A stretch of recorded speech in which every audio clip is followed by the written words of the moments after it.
Friend, all time hits teaching में आपका बहुत बहुत स्वागत है।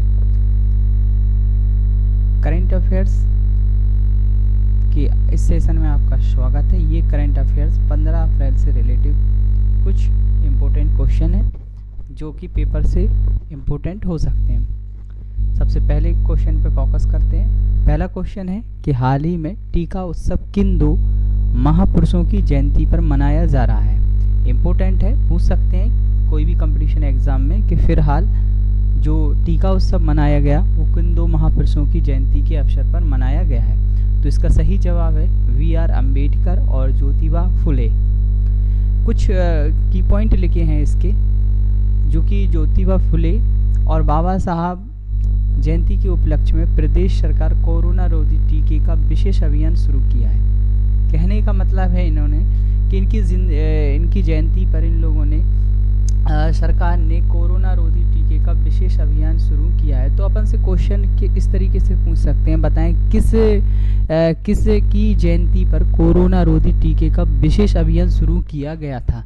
तो उसका आंसर है वी.आर. अम्बेडकर और ज्योतिबा फुले। हो सकता है किसी एक व्यक्ति का नाम दें, तो क्वेश्चन किसी भी प्रकार से घुमाकर वो दे सकते हैं। अगले क्वेश्चन में देखिए, इसी के की पॉइंट नंबर 2 में देखते हैं। यह अभियान कब से कब तक चलना है। तो देखना है कि 11 से 14 अप्रैल तक चलाया गया है और इस अभियान का नाम जो है वो क्या नाम रखा गया है, टीका उत्सव नाम दिया गया। तो ये बेहद इम्पोर्टेंट प्रश्न है। टीका उत्सव नाम किस अभियान कब से कब तक चलाया गया। तो आंसर क्या होगा, 11 से 14 अप्रैल।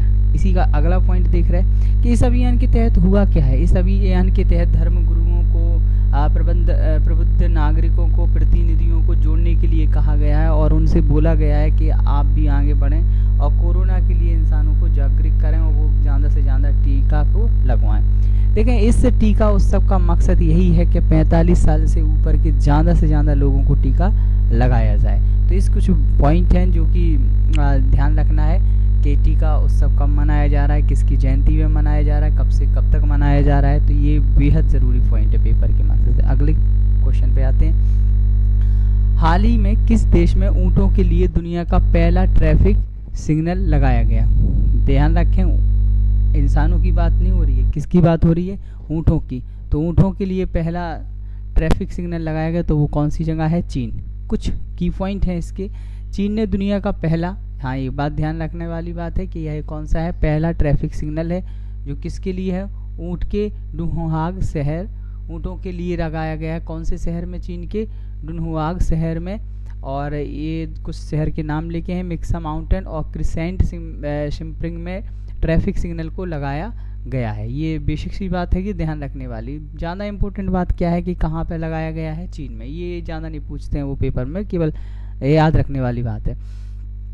यूपीएससी पीसीएस इसके लेवल में पूछ लेते हैं, ये थोड़ा सा, और कोई भी कॉम्पिटेटिव एग्जाम होते हैं उसमें केवल बेसिक सी क्वेश्चन पूछते हैं। ट्रैफिक सिग्नल लगाए जाने का खास मकसद क्या है, ये इंपॉर्टेंट पॉइंट बनता है यूपीएससी यूपी पीसीएस के मतलब का, कि ऊँट मिक्सा या क्रिसेंट स्प्रिंग से ना टकराए।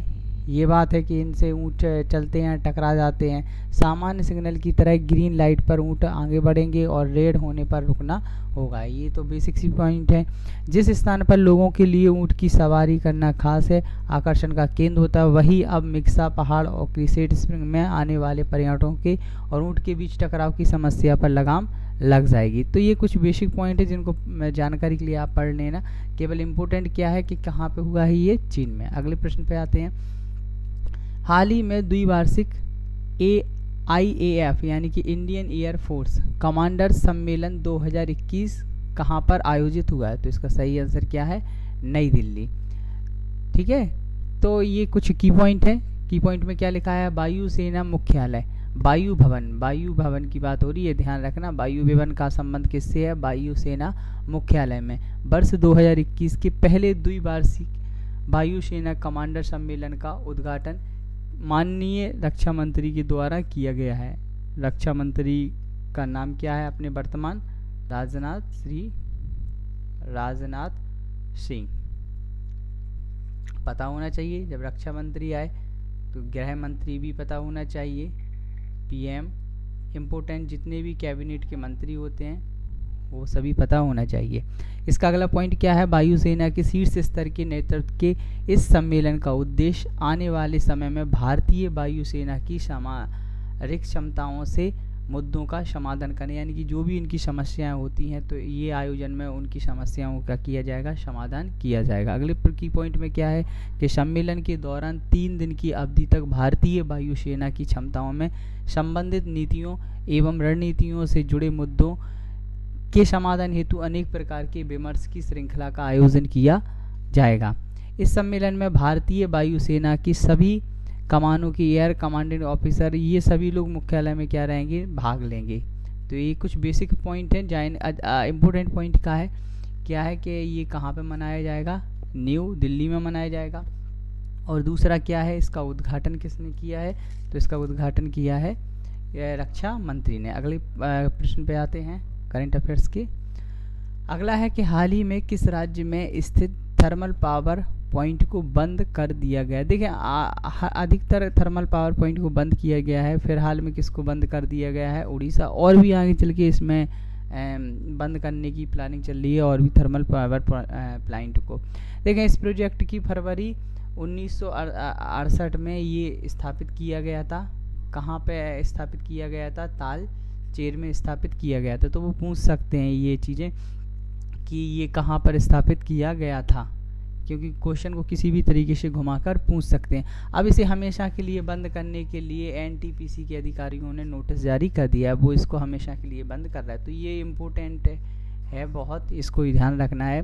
देखें एनटीपीसी की 6 यूनिट से 460 मेगावाट बिजली का उत्पादन हो रहा था, जिसे 1 अप्रैल से बंद कर दिया गया है। वर्ष 2001 में सरकार के साथ करार खत्म होने के बाद पुनः इसे 31 मार्च 2021 तक के लिए एक्सटेंशन किया गया था।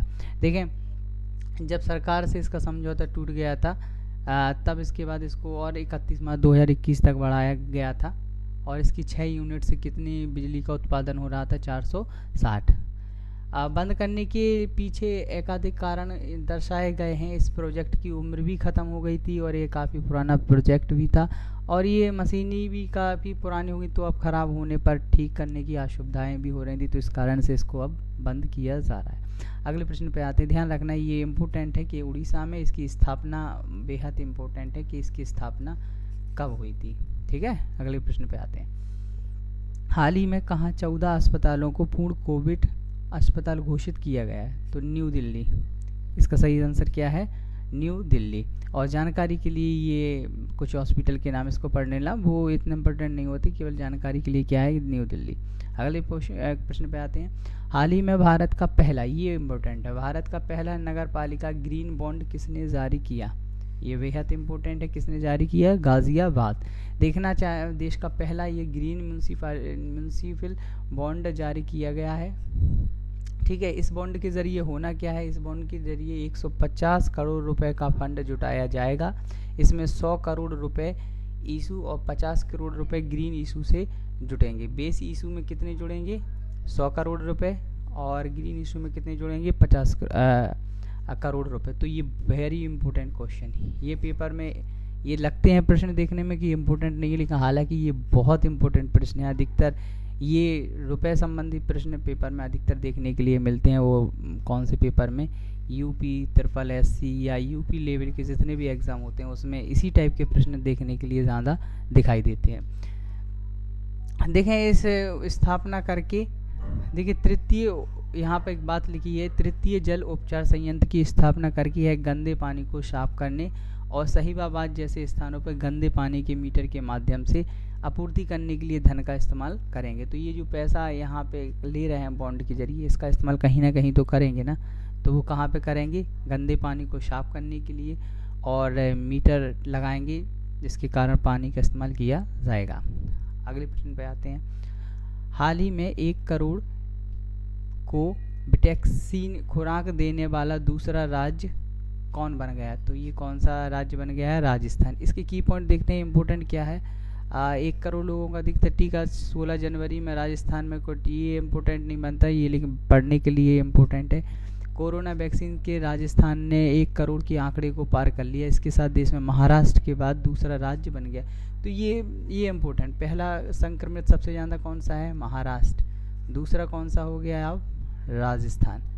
तो ये इम्पोर्टेंट ध्यान रखना है। इसके बाद अगले प्रश्न पे आ रहे हैं। हाल ही में किसने आहार क्रांति आंदोलन की शुरुआत की है? डॉक्टर हर्षवर्धन सिंह ने। ये देखें बेहद इम्पोर्टेंट क्वेश्चन, 2023 तक बहुत इम्पोर्टेंट क्वेश्चन, 2023 तक के एग्जामों के लिए बेहद इम्पोर्टेंट क्वेश्चन। आहार क्रांति का लक्ष्य है पोषक संतुलित आहार की ज़रूरत और सभी स्थानीय फलों सब्जियों तक पहुंचकर कायम करने और ज़रूरत को समझना, ये है इसका लक्ष्य। विज्ञान भारतीय तथा global Indian scientist and technocrats forum यानी कि किसको बोलते हैं, GIST ने मिलकर उत्तम आहार उत्तम विचार के लक्ष्यों को रखकर यह मिशन को शुरुआत किया। ये की पॉइंट बहुत इंपॉर्टेंट है, उत्तम आहार उत्तम विचार। तो ये पूछ सकते हैं कि इसका बारे में आहार क्रांति आंदोलन का उद्देश्य क्या है? भारत और पूरे विश्व के सामने जो ढेर सारी भुखमरी और बहुत सी बीमारियों की फैल रही हो उसकी समाधान को करना। अगले प्रश्न पे पहुंचते हैं। ICC की ओर से मार्च 2021 के लिए किस भारतीय खिलाड़ी को ICC player of the month award से सम्मानित किया गया? तो इसका आंसर क्या है, भुवनेश्वर कुमार। ठीक है। अच्छा, यहाँ पर देखें एक पॉइंट लिखा है कि ICC प्लेयर ऑफ द महिला के लिए तो दक्षिण अफ्रीका की प्लेयर हैं लिजेल, ये बेहद इम्पोर्टेंट है। पुरुष की बात की जाए तो कौन है, भुवनेश्वर कुमार, और महिला की बात की जाए तो ये है। भुवनेश्वर कुमार से पहले कौन कौन को ने इसको लिए कब्जा जमाया था? तो कौन कौन से हैं, रविंद्र चंद्र अश्विन और ऋषभ पंत ने इस अवार्ड को पहले भी जीत लिया। तो ये इम्पोर्टेंट प्रश्न है खेल से रिलेटेड। अगले प्रश्न पे आते हैं। हाल ही में किस राज्य ने कोविड उपचार की नई दरों को तय कर दिया गया है? तो इसका आंसर क्या है, छत्तीसगढ़। ठीक है ना। तो ये 62 रुपये कुछ इम्पोर्टेंट बन जाते। क्या महाराज को मरीजों को प्रतिदिन